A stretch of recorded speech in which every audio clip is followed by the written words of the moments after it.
السلام علیکم ورحمۃ اللہ وبرکاتہ. اعوذ باللہ من الشیطان الرجیم. بسم اللہ الرحمن الرحیم. ایاک نعبد و ایاک نستعین. ہم تیری ہی عبادت کرتے ہیں اور خود ہی سے مدد طلب کرتے ہیں. اللہ رب العالمین حدیث قدسی میں فرماتا ہے کہ جب بندہ الحمدللہ رب العالمین کہتا ہے تو اللہ رب العالمین کہتا ہے کہ بندے نے میری حمد بیان فرمائی. اور جب بندہ الرحمن الرحیم کہتا ہے تو اللہ رب العالمین مارے خوشی کے کہتا ہے کہ بندے نے میری تعریف فرمائی. اور جب کہتا ہے مالک یوم الدین تو اللہ رب العالمین کہتا ہے کہ میری بزرگی بیان فرمائی اور اپنے آپ کو میرے سپرد کر دیا. دوسری روایت میں ہے. اور جب بندہ کہتا ہے ایاک نعبد و ایاک نستعین تو اللہ رب العالمین فرماتا ہے کہ ھذا بینی و بین عبدی، یہ میرے اور میرے بندے کے درمیان کا معاملہ ہے. عبادت کا معاملہ بندے اور اللہ رب العالمین کے درمیان ہے. اور دعا تو کی کرتا ہے تو اللہ رب العالمین کہتا ہے کہ بندے نے جو دعا کی اسے وہ نصیب ہوئی.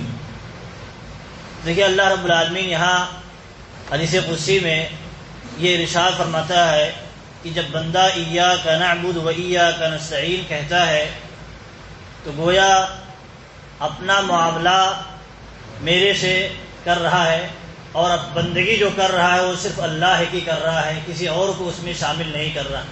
میرے درمیان ہے اور بندے کے درمیان ہے. عبادت اللہ کے علاوہ کے لیے درست نہیں ہے، جیسا کہ بار بار ہم نے سنا پڑھا. تو اللہ رب العالمین یہاں وہی بیان فرما رہا ہے کہ جب بندہ کہتا ہے کہ ہم تیری ہی عبادت کرتے ہیں تو اب اللہ کے علاوہ کی گنجائش نہیں بچی. تو یہ معاملہ اللہ کا بندے سے ہوا. یہ ڈیل جو ہے اللہ اور بندے کے درمیان کی ڈیل، اس میں کسی تیسرے کی گنجائش نہیں ہے. اور اس میں ایک بات اور یاد رکھنی چاہیے، کچھ شبہات ایسے پیش کیے جاتے ہیں لوگوں کی طرف سے، خاص طور پر آج کے ماحول میں غیر مسلموں کی طرف سے، کہ مسلمان بڑا تنگ دل ہوتا ہے، بڑی تنگ سوچ والا ہوتا ہے، اور اس کا جو رب ہے، اس کا جو اللہ ہے وہ بھی بڑی تنگ سوچ والا ہے. وہ کہتا ہے صرف میری ہی عبادت درست ہے، دنیا کے جتنے معبود ہیں کسی اور کی جو پرستی دنیا میں کرتا ہے وہ درست نہیں ہے.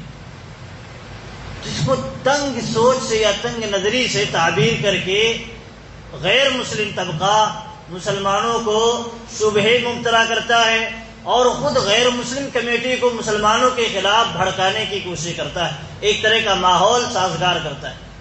حالانکہ دیکھیے کیا ایک لمحے کے لیے سوچ سکتا ہے کوئی انسان کہ دیکھیے جیسے ہم کسی سے شادی رچاتے ہیں تو اس عورت کے ساتھ جو ہمارا تعلق ہوتا ہے اور عورت کا شوہر کے ساتھ جو تعلق ہوتا ہے، کیا تیسرا آ کر کے اس کے اندر کچھ دخل دے سکتا ہے؟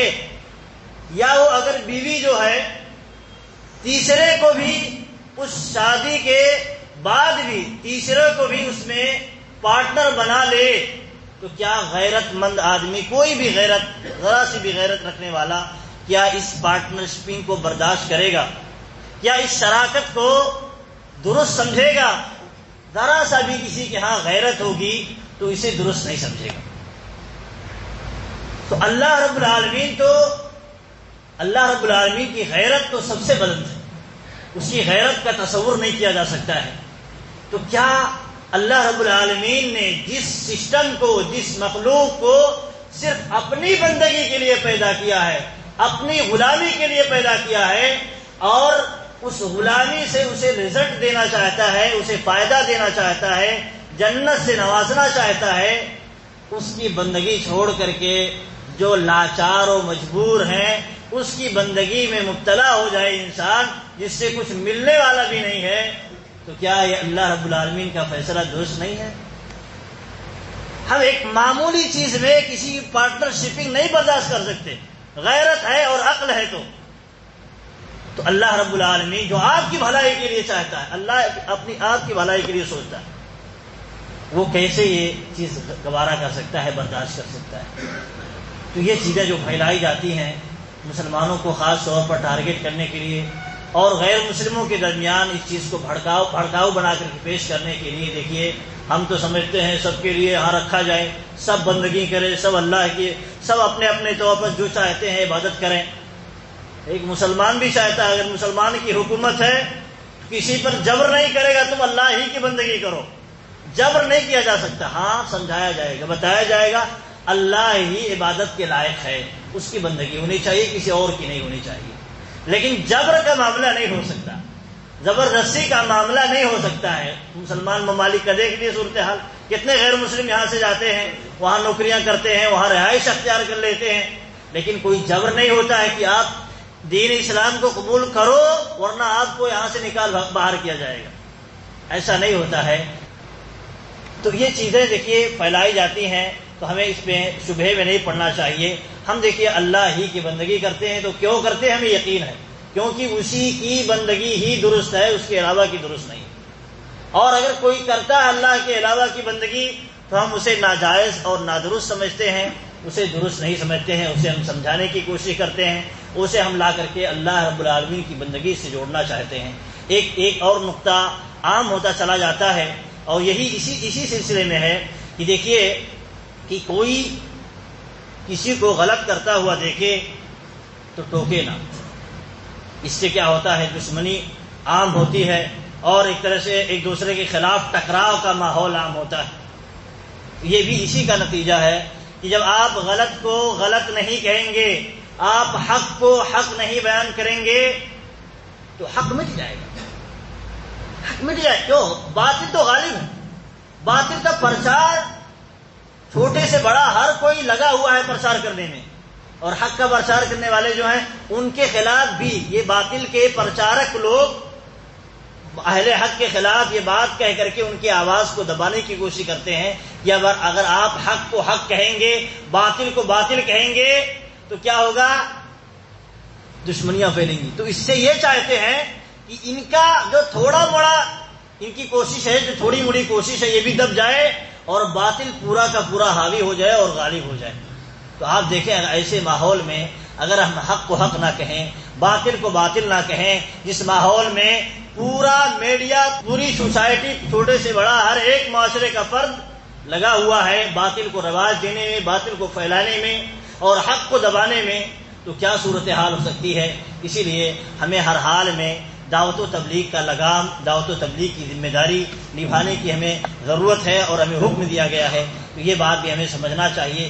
جو اس طرح کے افکار عام ہوتے ہیں آپ بڑی خوش دلی سے اسے قبول کر لیتے ہیں، لیکن اس کے پیچھے ان کے مطلب مقاصد کیا ہے، پروپیگنڈے کیا ہے، ان کا مقصد کیا ہے، ہمیں سمجھنا چاہیے۔ آپ دیکھیں اگر ہم سمٹ جاتے ہیں یا ہم اپنی بات کو نہیں پہنچاتے ہیں، نہیں پیش کرتے ہیں، تو دیکھیے ہم تو ہی ہیں، ہمارے پاس جو علم ہے وہ تو ختم ہو ہی جائے گا، اور سامنے والے جو بے علم ہیں، جن کو علم کی ضرورت ہے، حق بتانے کی انہیں ضرورت ہے، وہ بھی نہیں سمجھیں گے تو باطل غالب ہو جائے گا اور باطل کا ڈنکا بچے گا۔ ایک مسلمان بھی باطل کی وکالت کیوں کرتا ہے؟ باطل کی وکالت حق کے مقابلے میں مسلمان کے خلاف اسی وجہ سے کرتا ہے کیونکہ وہ باطل کو باطل نہیں سمجھتا آج، حق کو حق نہیں سمجھتا آج۔ تو اس لیے ضرورت ہے اس ماحول میں بھی کہ آپ دیکھیں اگر اللہ ہی کی عبادت درست ہے تو آپ اس کا پرچار بھی کریں اچھے انداز میں۔ آپ داروغہ نہیں ہیں کسی کو زبردستی منوائیں، لیکن آپ اچھے انداز میں اپنی بات رکھ سکتے ہیں، آپ تبلیغ کی ذمہ داری ادا کر سکتے ہیں، جیسے انبیاء نے غیر مسلم سماج میں اس طرح کی تبلیغ کی ذمہ داری ادا کی، آپ بھی ادا کر سکتے ہیں۔ تو یہ جو فکرہ عام کیا جاتا ہے جو کہ ہر کسی کو برا بھلا مت کہو، کسی کو برا مت کہو، کسی دین کو برا مت کہو، کسی باطل پر رہنے والے آدمی کو برا نہ کہو، اس معنی میں کہ تم غلط پر ہو، غلط چھوڑ دو، تو یہ فکرہ اسی لیے عام کیا جاتا ہے کیونکہ آپ سمٹ کر کے رہ جائیں اور آپ کا دین سمٹ کر کے رہ جائے، یہ پھیلے نہ۔ تو ہمیں اسے سمجھنا چاہیے اور اللہ رب العالمین نے جو ہمیں ذمہ داری دی ہے اسے ادا کرنی چاہیے. اللہ رب العالمین ہمیں اس کی توفیق دے. آمین. وصلی اللہ علی نبینا محمد وآلہ وصحبہ اجمعین. السلام علیکم ورحمۃ اللہ وبرکاتہ.